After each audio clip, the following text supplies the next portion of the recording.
Voilà. Donc, ce qu'on va faire, on commence. D'accord. Tout d'abord, Kérim, par finance locale, concrètement, d'une façon concrète et assez simple, hein, parce que réellement, le thème, il est assez complexe. On aimerait bien connaître que c'est quoi réellement la finance locale,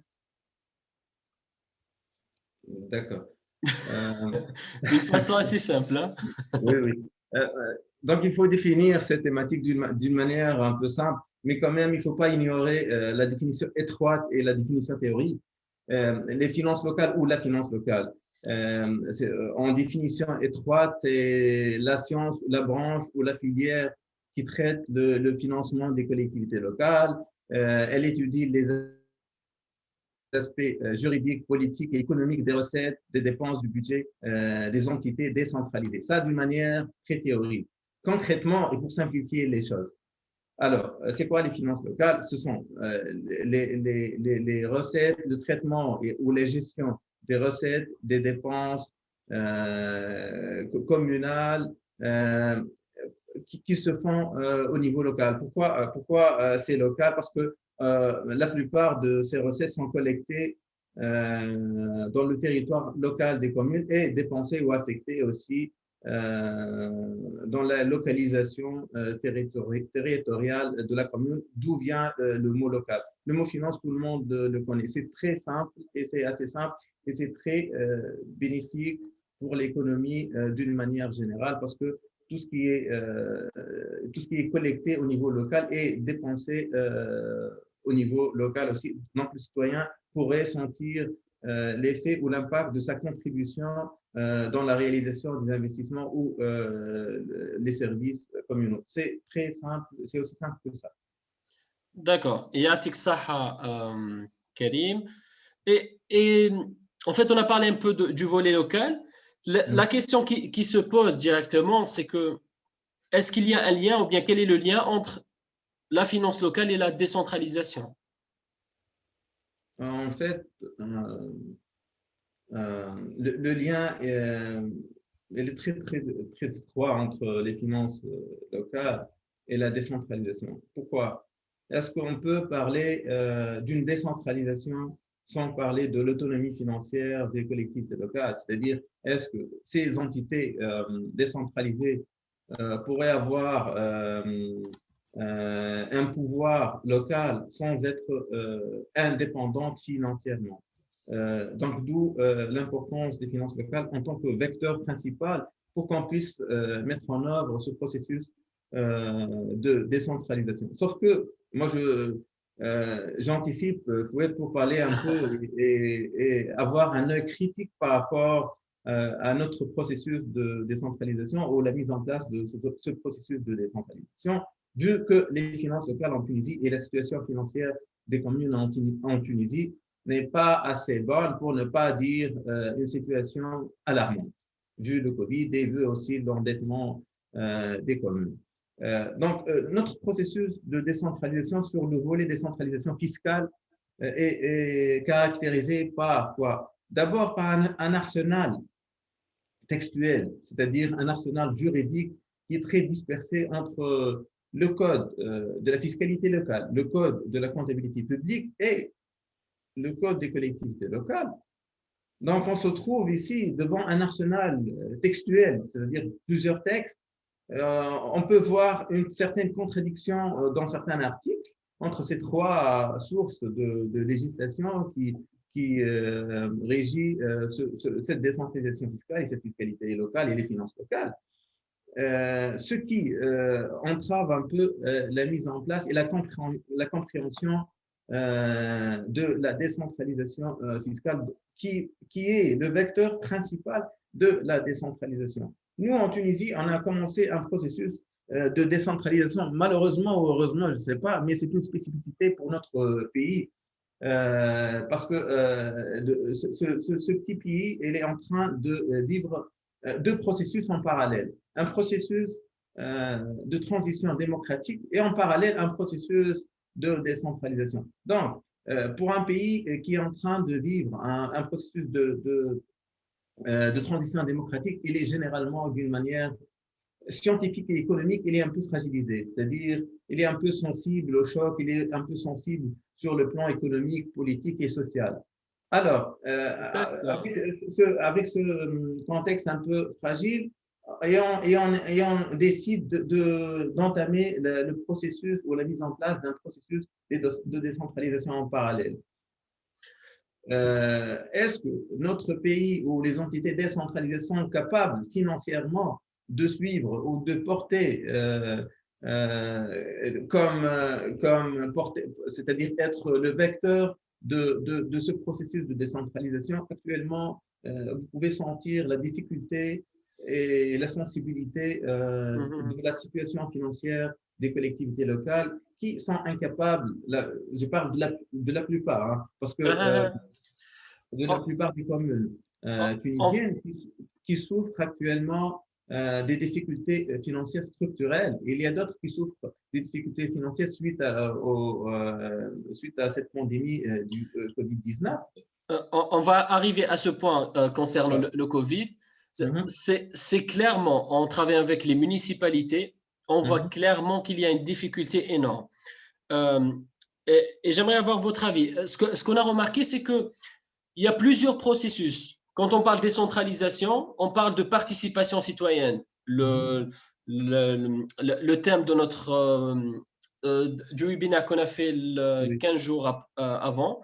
oui. Et on a remarqué que même si les municipalités ils font des approches participatives, ils font ce qu'on appelle le PAI ou bien le budget participatif, plan annuel d'investissement, ils se trouvent dans des difficultés de mettre en œuvre ces plans qu'ils ont élaborés avec les citoyens. Et là, on voit cette difficulté de mettre en place cette décentralisation avec ces différents processus qui sont en cours. Absolument.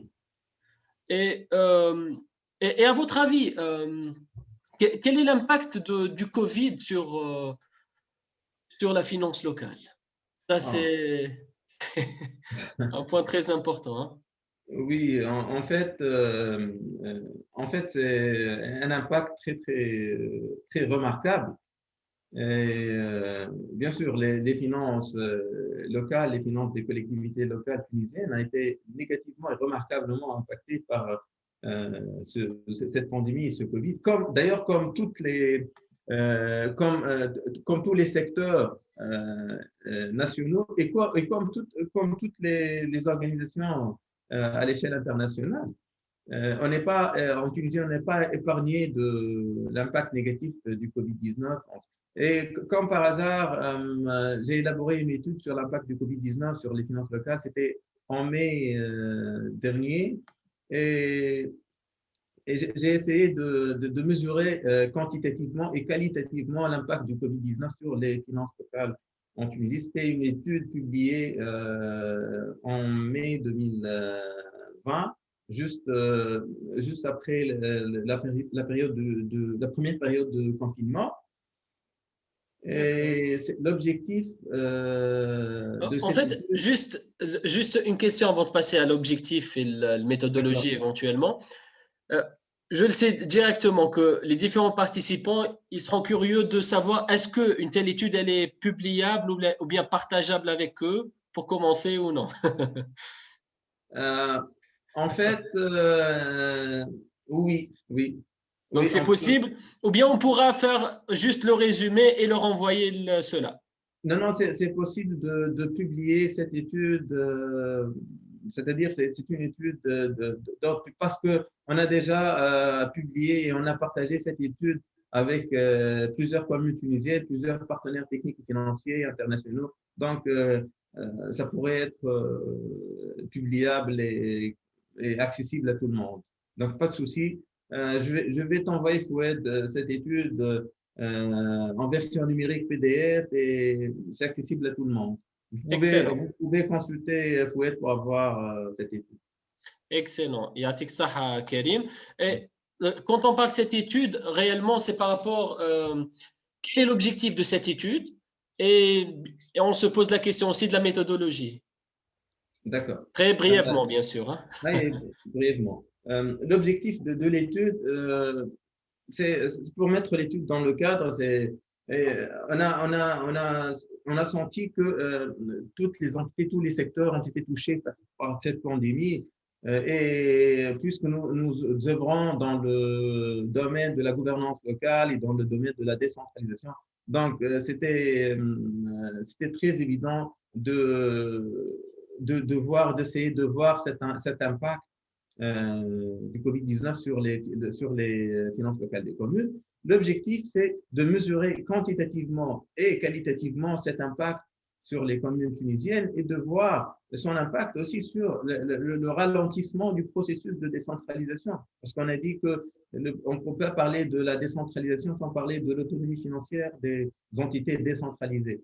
Donc, pratiquement, c'est l'objectif de l'étude. L'étude, c'est de donc mesurer l'impact qualitatif et quantitatif du Covid-19 sur les finances locales des communes. D'accord. Et d'un point de vue méthodologique, rapidement aussi?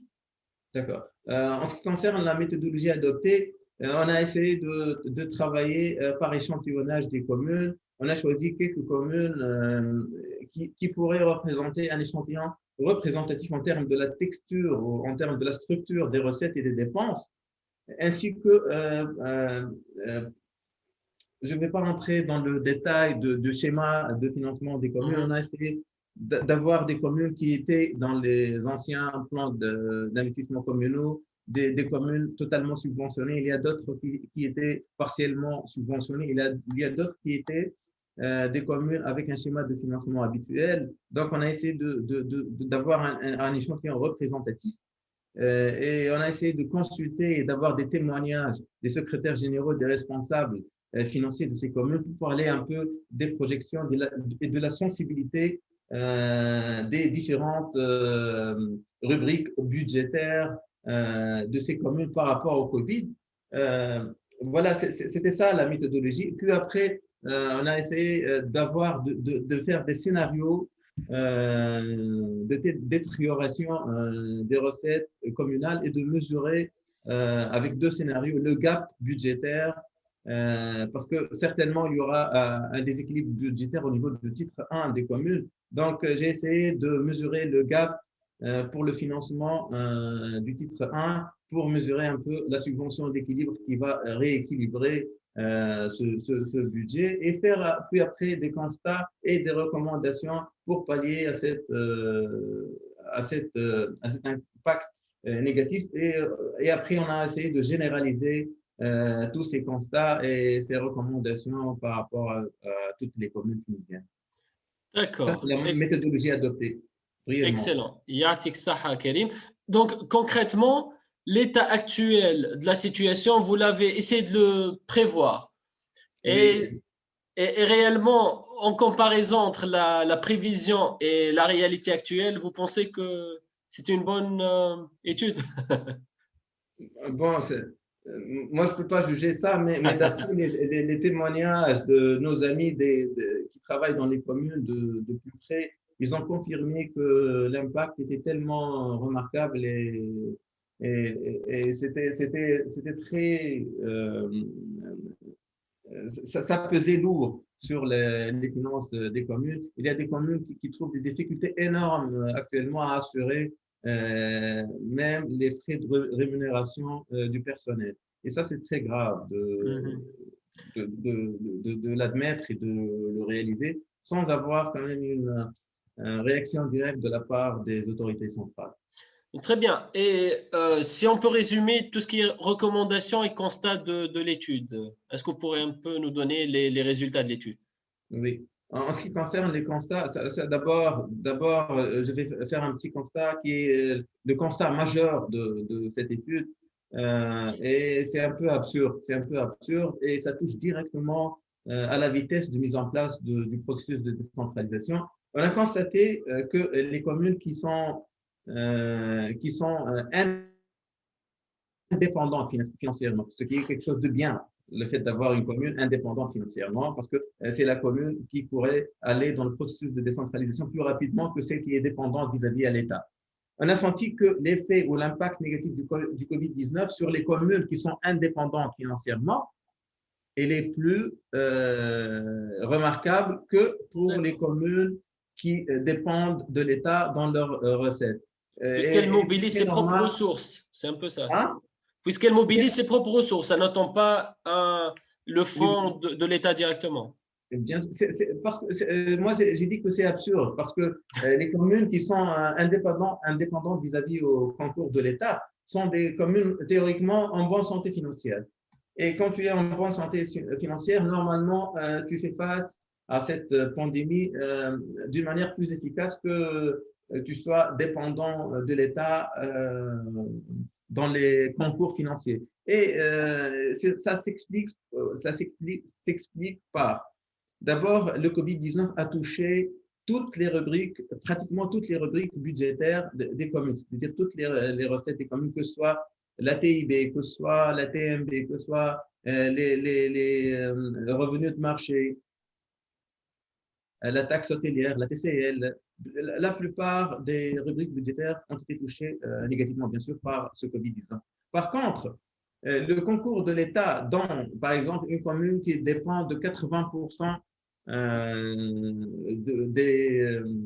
des transferts de l'État, elle a pratiquement 80% de ses recettes qui sont fixes et qui sont stables, qui théoriquement ne vont pas être touchées par le Covid-19. Et ça, c'est l'absurdité de cette pandémie et de ces constats. On a constaté aussi que les revenus ou les recettes, bon, elles ont une tendance baissière, alors que les dépenses, elles ont une tendance haussière, et ça va bien sûr aggraver le déficit et le gap budgétaire. On a constaté aussi que les frais de personnel vont rester constants. Bien sûr, on ne va pas diminuer les frais de personnel et on ne va pas licencier les gens parce que ce n'est pas une entreprise privée ou un hôtel et tout ça. Non, ce sont des salaires fixes. Et ce sont des salaires qu'on doit les payer, quel que soit le débit des recettes ou des ressources, bien sûr, ce qui aggrave un peu ce déficit budgétaire. Il y a aussi un constat, c'est que pratiquement tous les partenaires techniques et financiers étrangers ont contribué d'une manière ou d'une autre dans l'achat ou dans la lutte contre la propagation de ces virus. Et ils ont appuyé les communes pour faire face aux dépenses imprévues liées au Covid. Mais malgré ça, les dépenses ont augmenté et les engagements des communes ont augmenté en matière de lutte contre le Covid.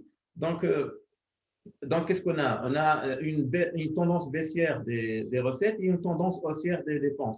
Donc, le gap ou le déficit budgétaire a augmenté et a été remarquablement constaté. Et il y a des communes qui sont dans l'incapacité d'assurer le paiement de la rémunération du personnel, et ce qui est alarmant, ce qui est grave. Ça, d'une manière générale, concerne les principaux constats qui ont été mentionnés dans l'étude. Pour les recommandations. Merci beaucoup, Karim. Juste j'ajoute une chose. Par rapport au constat, j'étais surpris aussi la semaine dernière de voir une municipalité côtière. On n'est pas en train de parler de municipalités de l'intérieur qui n'ont pas assez de financement, etc. D'une municipalité côtière qui réfléchissait comment ils allaient se débrouiller pour payer les salaires du mois de décembre. Donc, c'était… Ouais. C'est assez… C'est une situation très difficile. Bien sûr. Cette commune côtière, elle est très touchée par peut-être par la diminution de la taxe hôtelière. Parce que éventuellement. les hôtels ne travaillent plus maintenant. La plupart des hôtels ne travaillent plus. Parce que la taxe hôtelière, elle est liée au chiffre d'affaires. Elle ne va pas donc recevoir le même montant que les années précédentes. Donc, elle va avoir donc une chute de dépenses. Et c'est très sensible au niveau des communes côtières parce que leur structure de recettes est très fragile et dépend beaucoup de la taxe hôtelière, comme la commune de Hammamet, Djerba Midoun, Tabarka, Nebel un peu, mais surtout Hammamet, Djerba Midoun, avant, dans les années 2000, avant même, c'était des communes qui avaient un excédent budgétaire importants et elles étaient les communes les plus riches entre parenthèses, vu cette taxe hôtelière qui alimente D'accord. le budget. C'est une rubrique très juteuse en termes de flux financiers. Et quand on est impacté par le Covid, donc c'est très normal de voir une chute ou une tendance ou un gap budgétaire. Et d'une façon concrète, pour nos amis des différentes municipalités, est-ce qu'on pourra leur donner quelques recommandations concrètes pour essayer de respirer un peu? D'accord. Pour être objectif, euh, les communes à elles seules actuellement ne peuvent pas faire face à cet impact très important du Covid-19 sur leur équilibre budgétaire.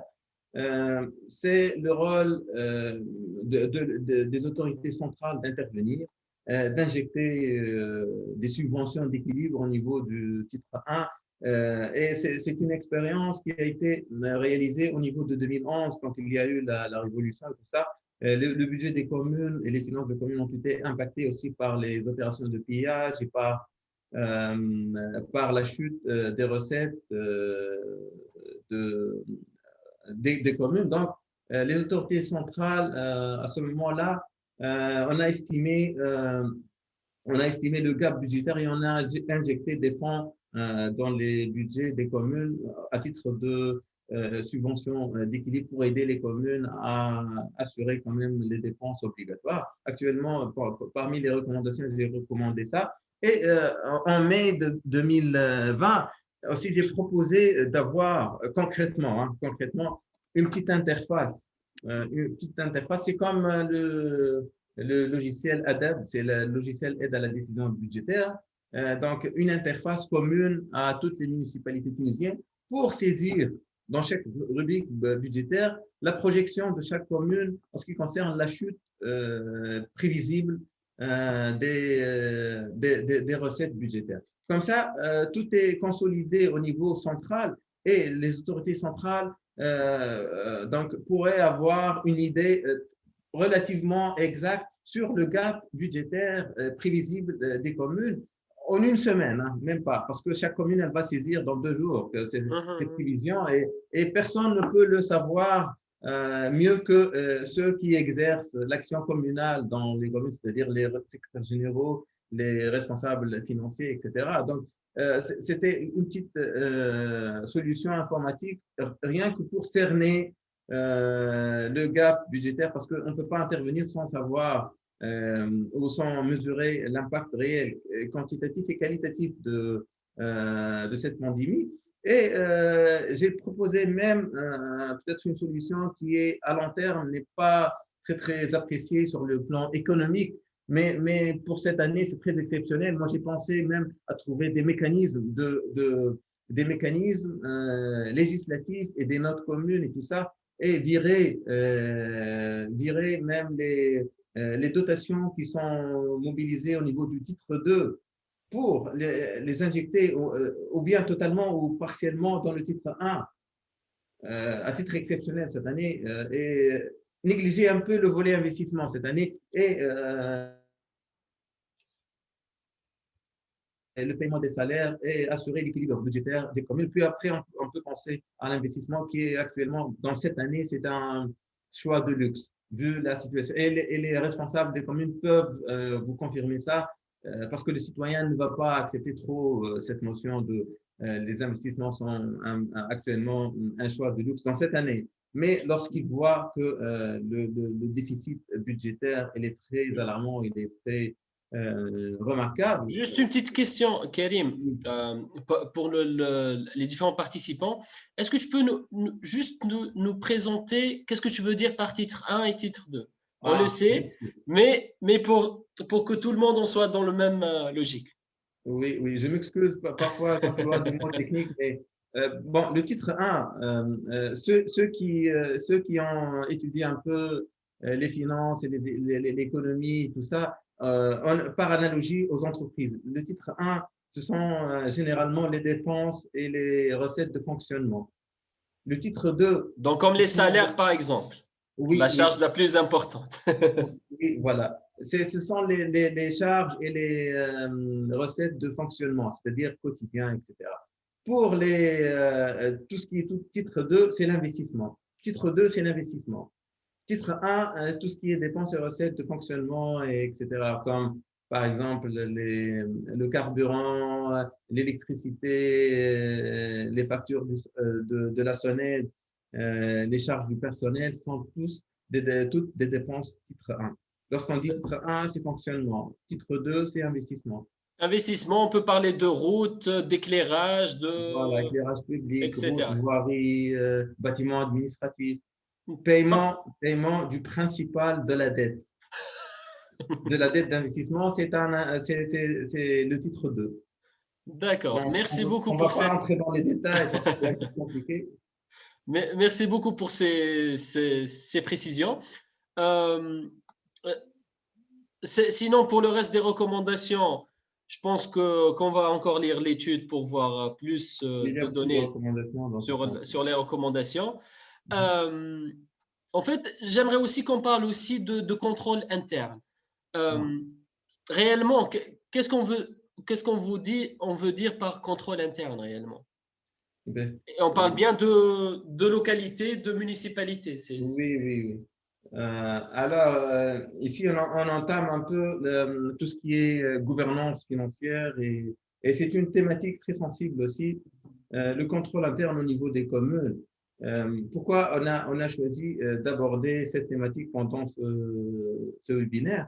Il faut que vous sachiez que euh, actuellement, le Code des collectivités locales a prévu la suppression du contrôle a priori. C'est-à-dire, c'est quoi la suppression du contrôle a priori? Avant, les communes, qu'est-ce que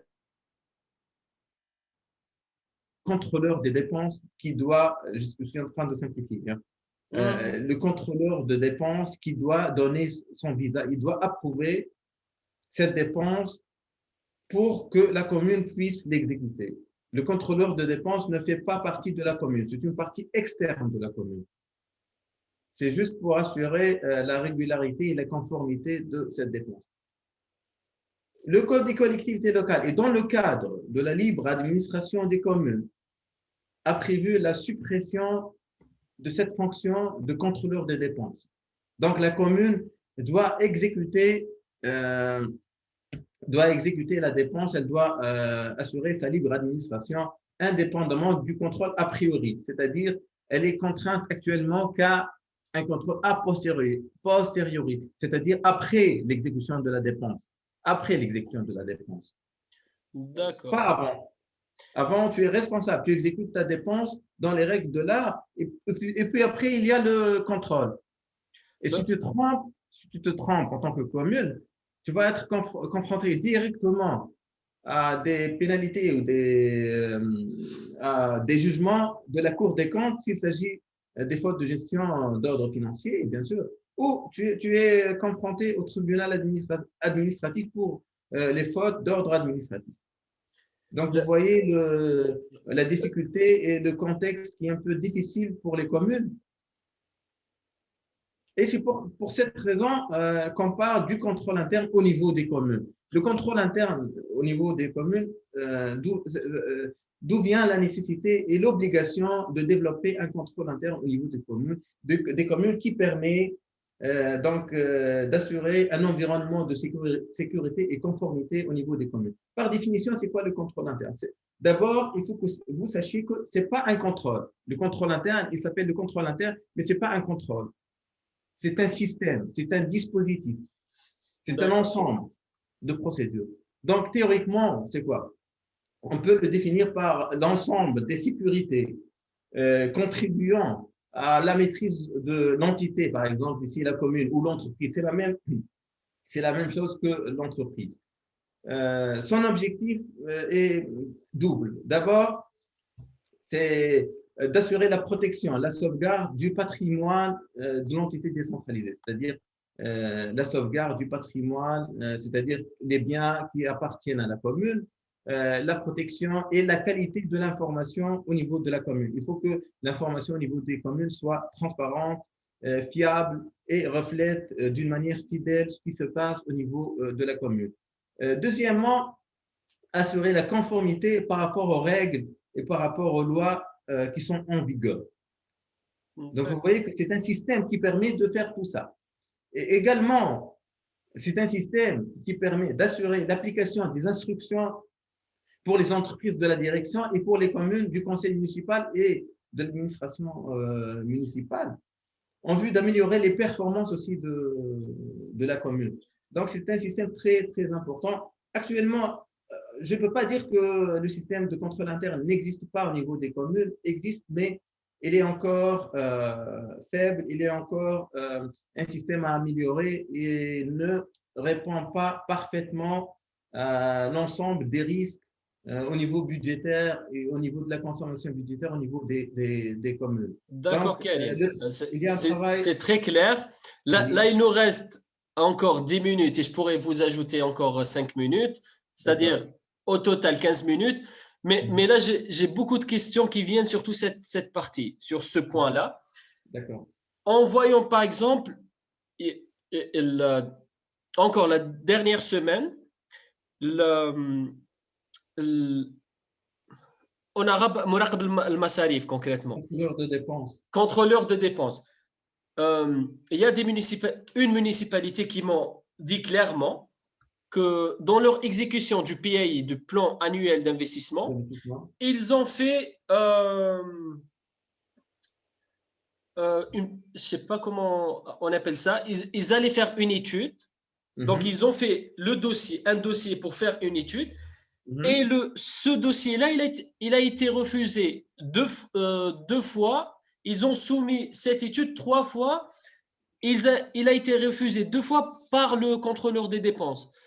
Mais là, je suis en train de voir que ça reste encore a priori. C'est-à-dire, il y a un refus je sais pas, de débloquer l'argent pour faire cette étude a priori de l'étude par le contrôleur des finances. Chose qui est un peu bizarre dans cette approche de décentralisation. Ça, c'est de 1. J'aimerais bien avoir des précisions si vous avez des précisions ou bien c'est un cas isolé. Et le deuxième point, c'est je me pose la question par rapport à la situation des municipalités. Avec une municipalité de l'intérieur, mais c'est une grande municipalité, une ancienne municipalité, ce qu'on m'a dit, c'est que leur taux d'encadrement, il ne dépasse pas les 4%. Quand on parle de taux d'encadrement, je ne sais pas, c'est-à-dire les cadres au niveau de municipalité, ça ne dépasse pas les 4%. Est-ce que vous pensez qu'avec ce taux d'encadrement, on peut arriver à mettre en place ce genre de système? Donc ça, c'est deux points que j'aimerais aborder avec vous. D'accord. Le premier point, c'est très simple. Actuellement, le contrôle a priori n'est pas encore supprimé, n'est pas encore supprimé. Donc, et pour le refus de l'exécution de l'étude, je ne sais pas exactement de quoi il s'agit, mais certainement, il y a une petite anomalie par rapport au processus de passation ou de consultation pour faire l'étude. Ça, je ne peux pas le… Donc, à ce jour, il y a toujours du contrôle a priori. Hein.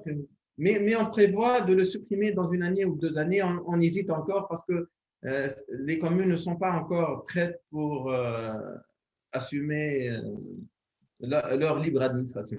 Pour le deuxième point, Fouet, tu as tout à fait raison. Il y a des communes, surtout, je parle des communes, des 86 nouvelles communes. Le taux d'encadrement, il est très faible. Parfois, il tend vers 0. Donc, est-ce qu'on peut parler du contrôle interne au niveau de ces communes? Bien sûr que non.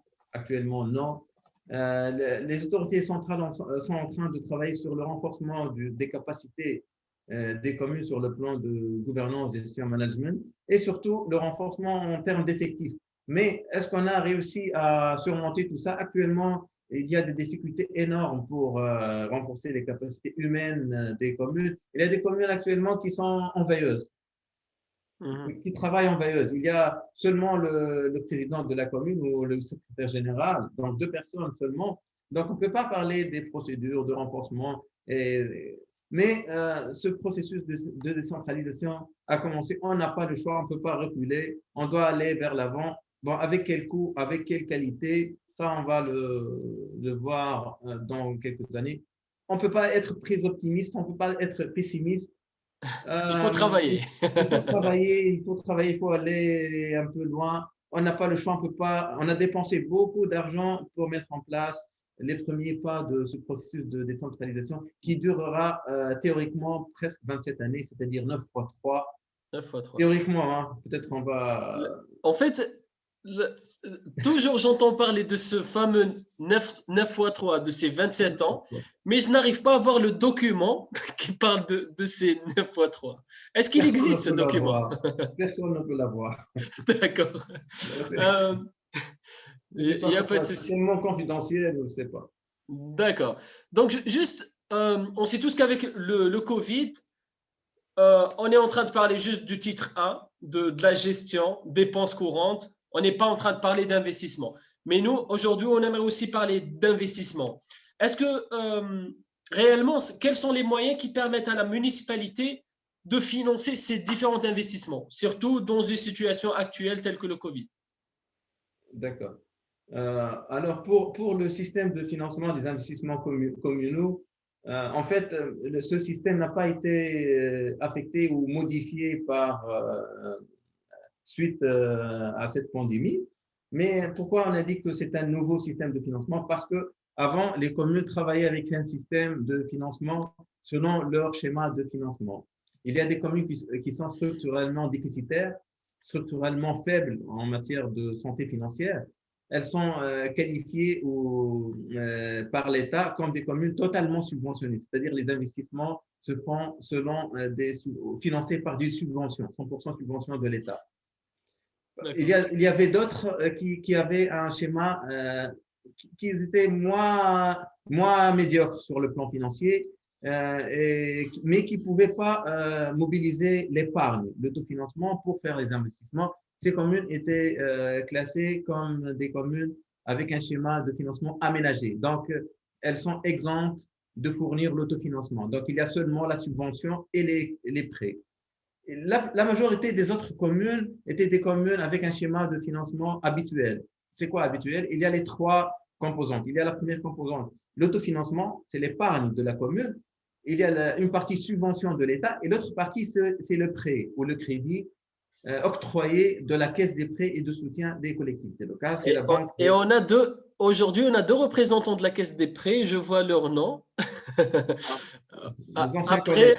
on va donner la parole aux participants. Ils pourront intervenir. D'accord, d'accord. Alors, le nouveau système de financement des investissements communaux a été chambardé ou a été modifié ou adapté, disons, soyons positifs un peu, a été adapté à la constitution tunisienne qui prévoit deux principes. C'est le principe de la libre administration et le principe de la redevabilité des communes ainsi que la participation citoyenne, bien sûr. Le nouveau système de financement des investissements communaux, alors, il est basé sur trois piliers. Le premier pilier, c'est la subvention. Donc, on a essayé de faire un découplage entre la subvention et les prêts. Découplage, c'est-à-dire chaque composante va indépendamment de l'autre. Alors, la première composante, c'est la subvention, qui est subdivisée en deux. La subvention non affectée, qui est versée comme une enveloppe à la commune, et c'est à la commune de faire tout un processus de PAI participatif, etc., pour pouvoir décrocher, pour pouvoir bénéficier de cette subvention non affectée. C'est la commune qui est chargée d'affecter cette subvention selon le PAI, selon le choix des citoyens. Il y a l'autre partie de la subvention qui s'appelle la subvention affectée, qui est destinée pour les quartiers les plus défavorisés.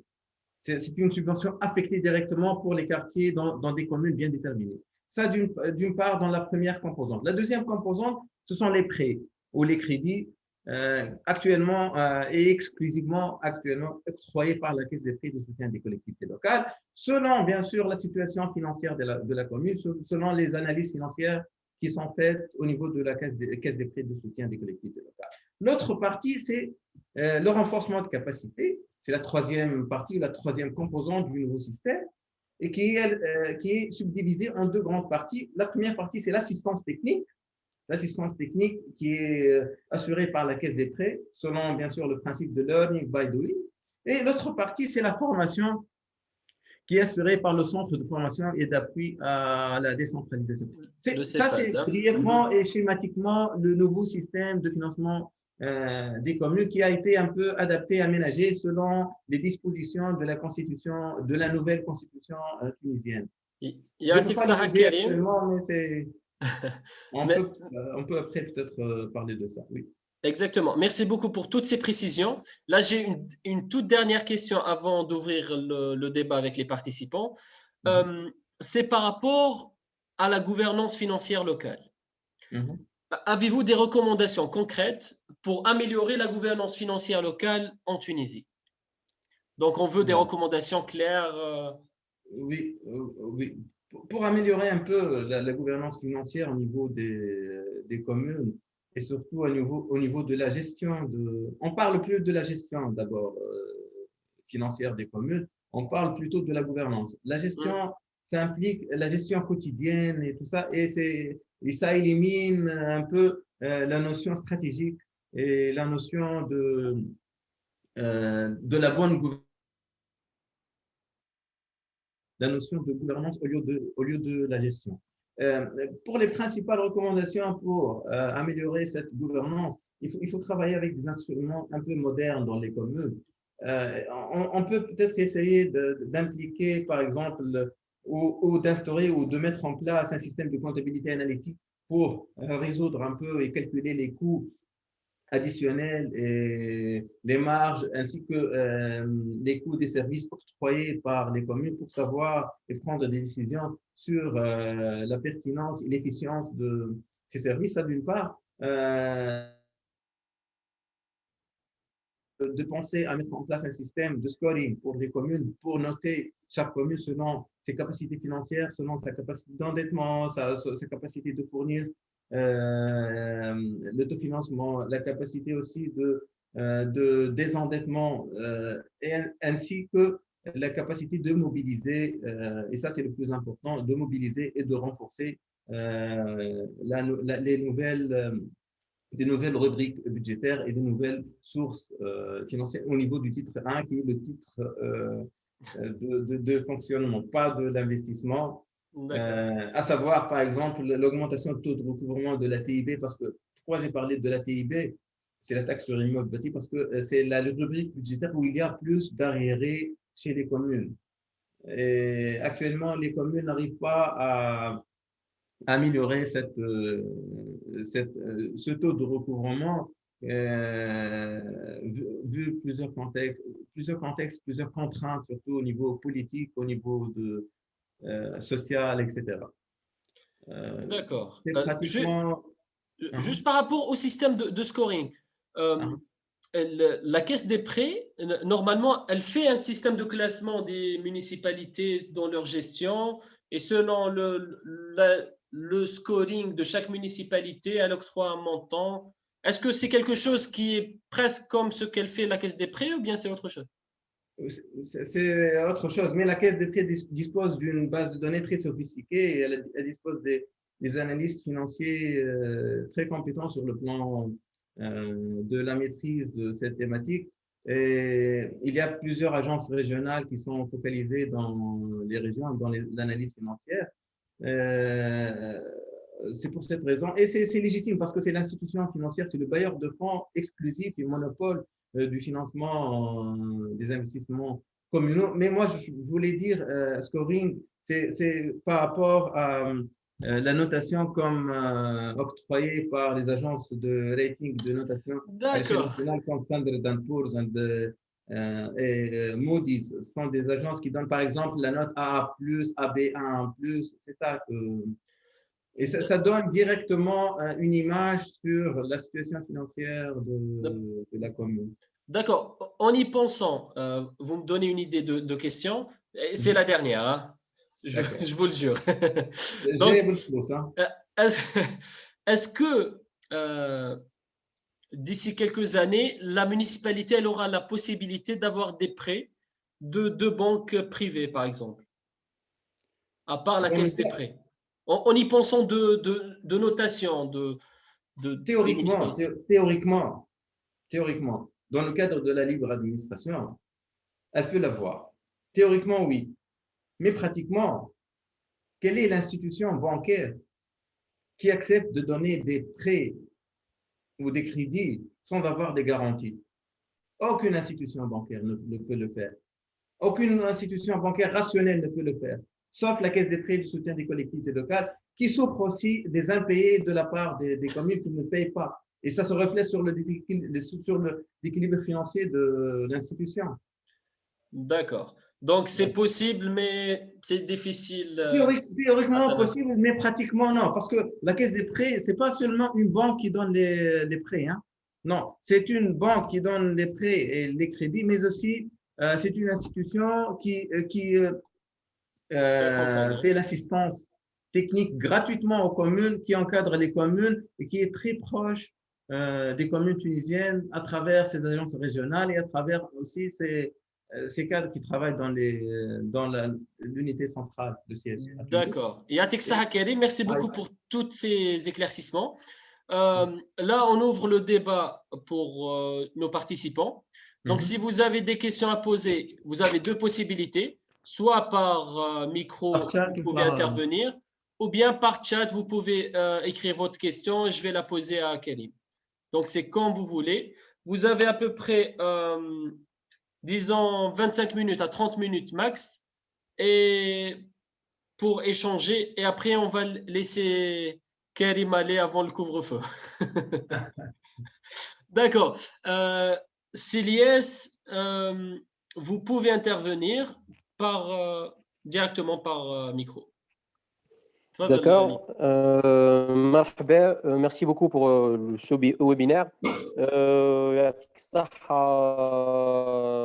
Si Karim à la présentation, donc je me présente, Siliès Guesmi, en tant qu'agent de projet dans une organisation internationale.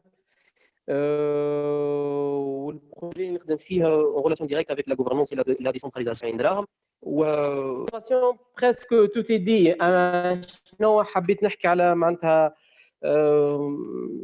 suite à mon expérience personnelle مع البلديه نتاع عندهم وهي لي ديفيكولتي معناتها اللي يشوفوهم الكل من الحاجات اللي حكيت عليهم ديجا انه البودجي اللي يعطيه اللي تعطيه هذه لا كيس دو صندوق القروض معك دو بري فوالا معناتها شو باغ اكزومبل في عندنا من اللي نعرفوا انه البي اي الاخراني هذا راصدين له 540 مليون 540 مليون ما تكفيش معناتها لخلاص الضوء والماء والخدامه الحاجات دو باز ومن بعد الطاقه ديما معناتها المواطنين يعملوا في معناتها احتياجات وكل شيء على التنميه والكل فالمفارقه الصعيبه هذه اللي احنا عملنا لا ديسونتراليزاسيون معناتها باش نشجعوا pour favoriser le développement local ومن بعد نلقاو اللي العكس معناتها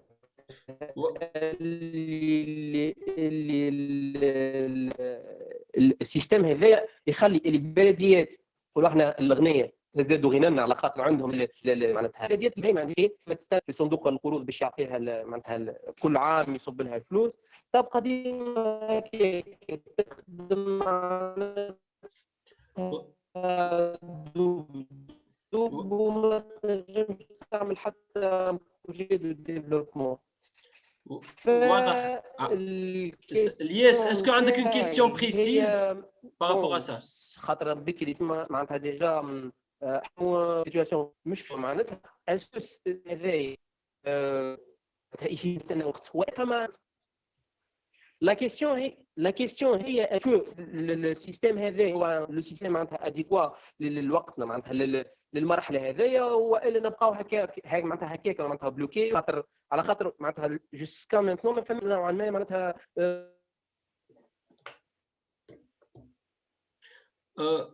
واضح هذه واضح لياس وصل الكيستيون تاعك. Merci beaucoup pour ce témoignage. ما نعرفش كريم اسكو عندك une réponse ou bien des précisions surtout par rapport au PAI hein? Et juste une petite précision. Elias, merci beaucoup pour la question. مرحبا بك. Sauf que là, juste une petite précision. L'enveloppe de 540 pour le PAI, elle n'est pas destinée pour les frais de personnel, ni pour le paiement des factures, ni pour les dépenses de fonctionnement de la commune. Cette enveloppe est destinée exclusivement pour les investissements de la commune, c'est-à-dire les investissements de proximité. مشاريع القرب. C'est-à-dire c'est destiné pour les investissements, seulement pour les investissements, pas pour les salaires ni pour les salaires et les dépenses. C'est à la commune de collecter les recettes pour les payer.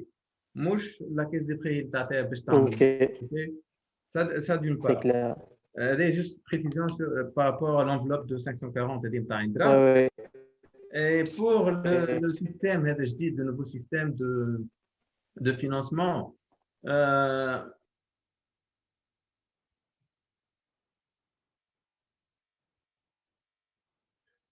juste voilà. Je crois que c'est un système parfait, non. C'est un système qui fait des avantages et des inconvénients, mais c'est un système léger par rapport à l'ancien système. C'est pour être adapté aux nouvelles dispositions de la Constitution.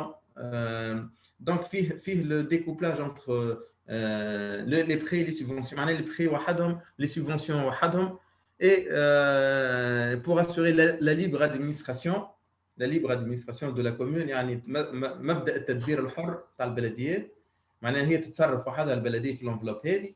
Deuxièmement, assurer la redevabilité, c'est-à-dire la redevabilité. La commune تخدم على روحها وتعمل PAI, فما des organes de contrôle اللي يعملوا عليها des missions d'audit كيما par exemple كيما la Cour des comptes اللي تعمل quelques audits sur les communes. Et l'organe CGSP, il y a des missions pour noter les communes sur les performances.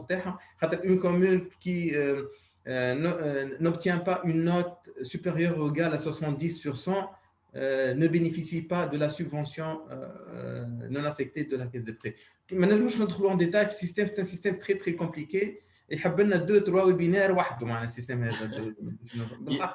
يعطيك الصحة كريم. Juste, j'ajoute, en fait, ce que j'ai remarqué par rapport au PAI, c'est-à-dire le plan annuel d'investissement, c'est clair que actuellement, par rapport aux différentes expériences à les municipalités, le PAI, il n'est pas adapté à la situation actuelle. Parce qu'il y a des projets à mettre en œuvre sur un laps de temps réellement. Et la municipalité, elle est incapable d'être aussi rapide dans l'exécution. Ce qui fait que la réalisation des projets, ils ne se font pas dans la première année, était obligé de rappeler les citoyens pour planifier de nouveaux projets. Ou le projet digital, la dernière fois, il n'est pas mis en place. Donc, personnellement, un avis personnel, c'est d'aller vers le PIC, plan d'investissement communal, c'est-à-dire, moi, juste dans une approche annuelle, mais une approche qui soit sur un moyen terme, 3 à 5 années. On a plus d'oxygène à la municipalité. Donc, je connais une autre question à poser. Fawzi Ben Ali. Migri. Ou bien... Fawzi Ben Ali, je crois, il a... في الشات فما une question في الشات. ريت بشير قبيلك هز يده. Donc, Béchir, est-ce que vous voulez intervenir? Ah. Donc, oui, donc Béchir ou بعدها Fawzi. تفضل سي Béchir. Bon, j'ai pas voulu intervenir, mais peut-être que j'ai levé la main par faute, mais مش مشكلة. C'est l'occasion pour moi pour saluer mon ami, mon ex-collègue Karim. Karim, مرحبا. عايشك يا بشير، مرحبا بك، نورتنا اخويا. يا اخويا راني حاضر عليك من الاول، يا اخويا انت هو اللي نورتنا. نورتنا. جوست ميسالش خلينا نتفاعل معكم الحاجه. بون ان بيتيت ريمارك باش نرجع نتكلم بالعربي، تكون المداخلات بالعربي. مش مشكل. لا بون سي ريمارك هذه مش مشكل. اون فا ديباسي بون بتاتر عندكم دو كونترانت ما نعرفش مي كانت نجم تكون باهي اون باس.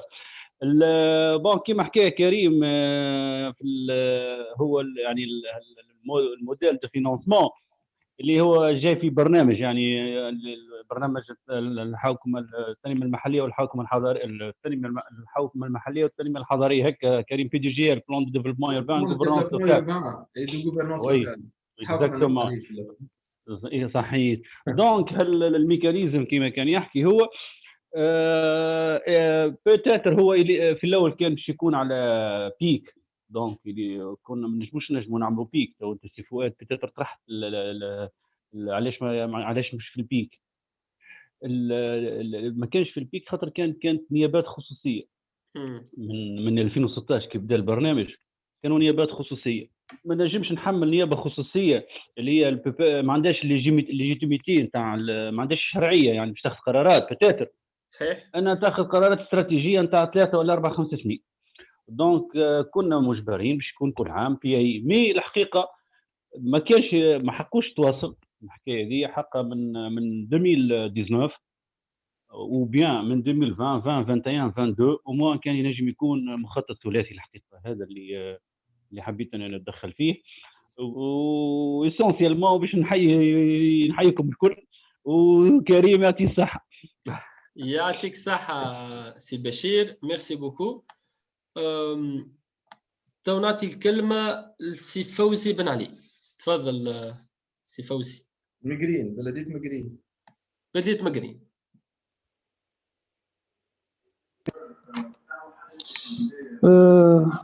بارك الله فيكم الناس الكل. سي كريم يعطيك الصحة على الانترفونسيون هذيا انتريسون. فرحان برشا اني ريتك مرة أخرى كريم. أنا برشا متقدمين. أنا ولكن عندي كيلكو رمارك نحب نقولهم كونسيرنون سو تيم. الفينانس لوكال فريمون في تونس بروبليم كبير برشا دون سونس انه مجله الجماعات المحليه الجديده اللي جات ما صاحبهاش تشريع مالي ابروبريي معناها لي كومبيتونس جديده نتاع لي كومون، خاصه التدبير الحر. قعدنا كما تعرف سي كريم، قعدنا في الكونتكست نتاع الروسيت فيسكال اللي هي تنجم تقول معناها المغسول الكبير في البيجي. ولاحظنا اللي اول كريز جاتنا اللي هي كورونا، شفت شنو عملت في البيجي كل لوكال نتاع البلديات. عندنا مونك كبير في الروسيت، ياثر برشا على الديبونس نتاع البلديه. وانت تعرف ميم لي زونجاجمون انفير لي بايور دو فون تلكو الكاس. Donc, on doit penser sérieusement à réfléchir à ce système de financement qui est, à mon avis, un peu archaïque. C'est le moment de penser à tous les intervenants tels que l'État, les communes, et même les instances financières comme le caisse essentiellement, de trouver ou de forger un autre système qui va aider les communes à réaliser ces projets et ces engagements envers les citoyens. أنا نخمم بالكدا في حكاية tout ce qui est taxes. Les taxes نجموا نلقاو دي سوليسيون، خاصة توا كما تعرفوا التاكس تاكو تيب ولا تي ام بي بروبليم كبير معناها في الاستخلاص نتاعهم. متاكد اللي بلديات الكل تعاني معناها اشكال نتاع لي زاريري، تعاني اشكال نتاع انه لي سيتويان ما همش 100% يمشي يخلص في التاكس نتاعو انسي دي سويت. دونك البلديه كان باش تعيش على الكريدي على دونك سي با اون سوليسيون. علاش ما يخموش تكون البلديه هي كما نقولوا احنا البروميي انفستيسور، وهي ذاك الرول نتاعها نورمالمون لازم تكون هي البروميي انفستيسور في البريمتر كومونال، انسي كو هي الانسيت لي انفستيسور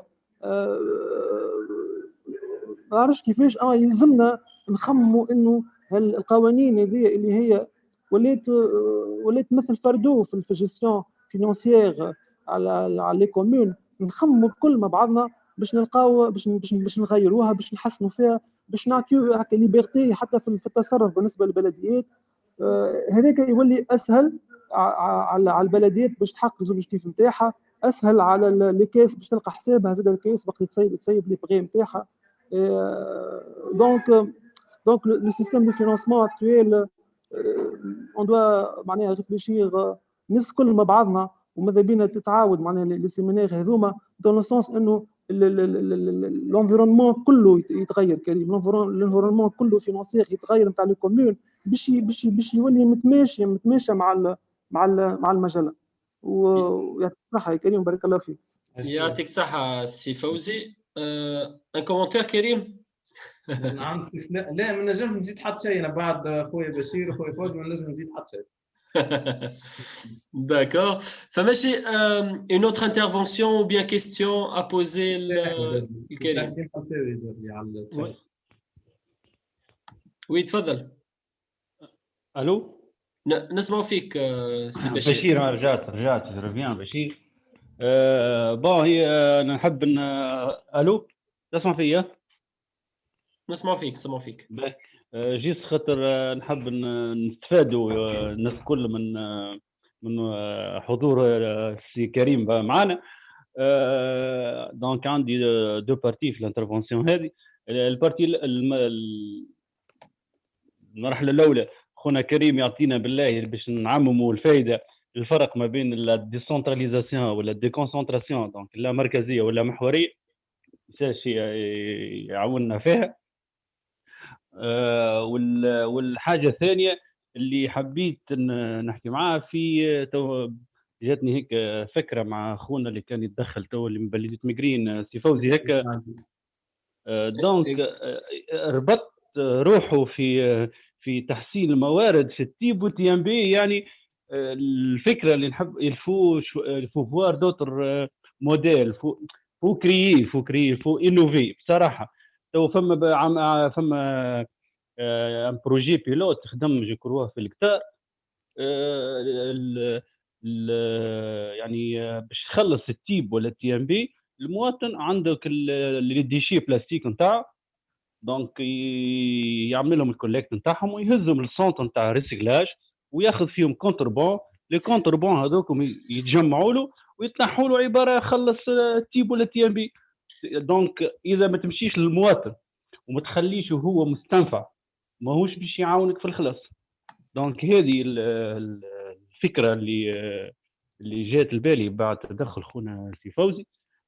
كيف بتاتر الحاجات اللي ريتها برمي ليزيكسبيريونس بتاتر برا ما نعرفش، بتاتر التشاريع نتاعنا ما تسمحش. مثلا في لي سيبارات فما يعني شاك اشياء من السيبارات 1% من الاشياء ما نعرفش قداش يمشي للكومين لوكال. دونك تو نشوفوا فما ان سيري دو سيبا يعني دو مارك كوميرسيال من نعرفش عزيز كارفور ماركت الصغار هذوما كلهم سون براتيكمون امبلانتي في لي كارتي الكل. نعم ما تعملناش بيبليسيتي خويا نتاع لي زونتربريز. باهي ميساج عندك حق. لي مارك عندك حق. خلصوني لك علاش ما سي بي باش نحكي عليهم. دونك انا نضر فيهم تو. دونك فما ان بتي بورسونتاج بيتيتر بار لاشا يمشي للكومين لوكال. هذه ايش معناها؟ يعني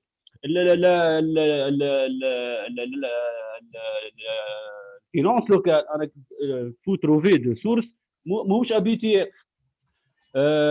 بون هذه هي دونك اللي حبيت انا نتدخل ونخلي تو الخونا كريمي يزيد يستفيد معنا شويه في لا مركزيه ولا محوريه بعد اذننا بيان سور.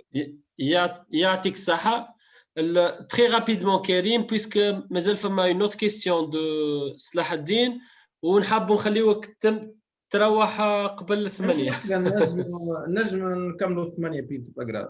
تري بيان يا اخي منين هو يعمل في مش في الدار ولا في البيرو؟ ولا الدار يا كريم في البيرو تفضل كريم. تفضل اخوي كريم. بالنسبه لكيسيون دو خويا بشير، C'est une question de quelqu'un qui a 22 ans, هو يمارس le développement local. يعرف donc يعني يعرف الدوالب بالdomaine كله. La déconcentration et la décentralisation. C'est quoi la différence? Je vais essayer de simplifier le maximum. La décentralisation, ça veut dire une entité décentralisée, c'est une entité qui dispose de l'autonomie financière et administrative. Par exemple, la commune actuellement, c'est une entité décentralisée. Pour la déconcentration, une entité déconcentrée, c'est une unité qui ne dispose pas réellement de l'autonomie financière et administrative. Par exemple, le gouvernorat. Par exemple, les services du ministère de l'équipement. Par exemple, les agences régionales de la Caisse des prêts. Mais la déconcentration, elle est un peu...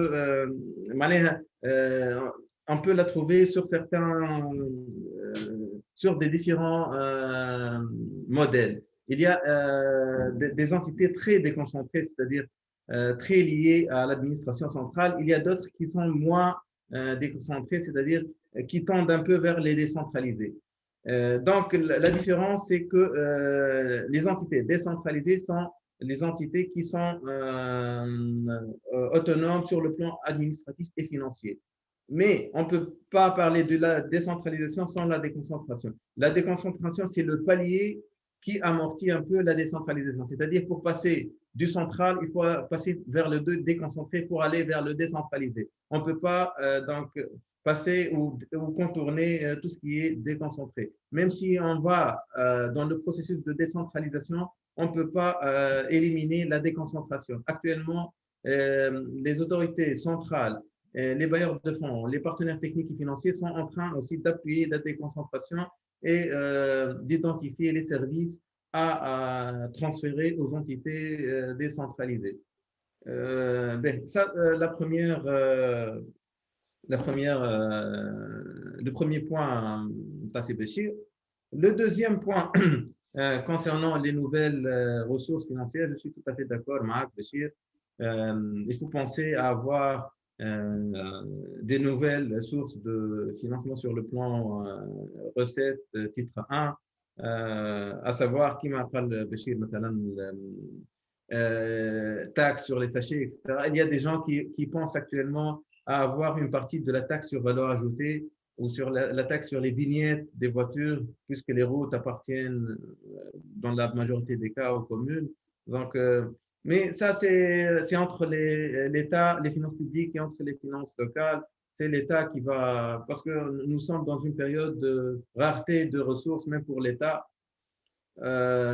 Et la question de transfert de fonds entre l'État et les collectivités locales, c'est une question qui est en train d'être traitée aussi, et de chercher d'autres mécanismes plus sophistiqués, d'autres mécanismes plus intéressants pour identifier ces mécanismes de transfert entre l'État et les collectivités locales, et aussi pour développer le concept de péréquation entre les communes, c'est-à-dire la création, par exemple, du fonds de décentralisation où on essaye de limiter la disparité et la différence entre toutes les communes, c'est-à-dire le plafond de la TCL et les décaissements et les flux venant de l'État, pour les répartir d'une manière relativement équitable pour les communes. Donc pour... c'est clair, Karim, c'est assez clair. C'est assez clair. D'accord. ذكرني فوات un autre point qu'on doit le... Voilà. Il y a une autre question que je vais la poser. أنا حابب نزيد juste par rapport à la différence بين décentralisation et déconcentration. فما déconcentration عندك يعين par exemple فما l'approche أنك تعيين. Décentralisation, نمشيو أكثر في les élections, etc. Donc, je pense que c'est important d'ajouter cela. Juste une dernière question قبل ما نقول لك يعطيك الصحة. Une question من عند Khalfaoui Slahaddin. قال لك les communes à l'état actuel peuvent-elles appliquer un système de contrôle efficace et efficient? C'est par rapport au contrôle. C'est cela, ça مرحبا بك. Est-ce que هنا تقصد معناها le contrôle interne ou le contrôle d'une manière générale? C'est cela, est-ce qu'il pourra ajouter? وي كريم. سلاح مرحبا بك. وي عسلامة. صباح. عسلامة كريم ويعطيك الصحة. بون أنا سامحني وصلت الروتار شوية ما سمعتش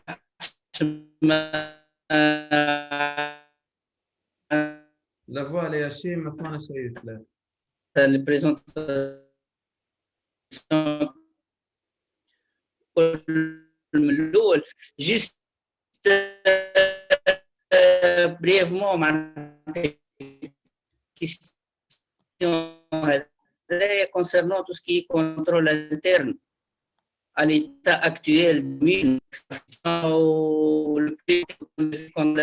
كريم. اسمعني. وي كريم. ما سمعناكش بكدا. لا فوالا يا شيء الكونيكسيون عندك ضعيفة شوية. Une chose est sûre, il a fait une précision, c'est par rapport au contrôle interne. En ce qui concerne le contrôle interne, c'est une remarque pertinente de la part de Sisleh.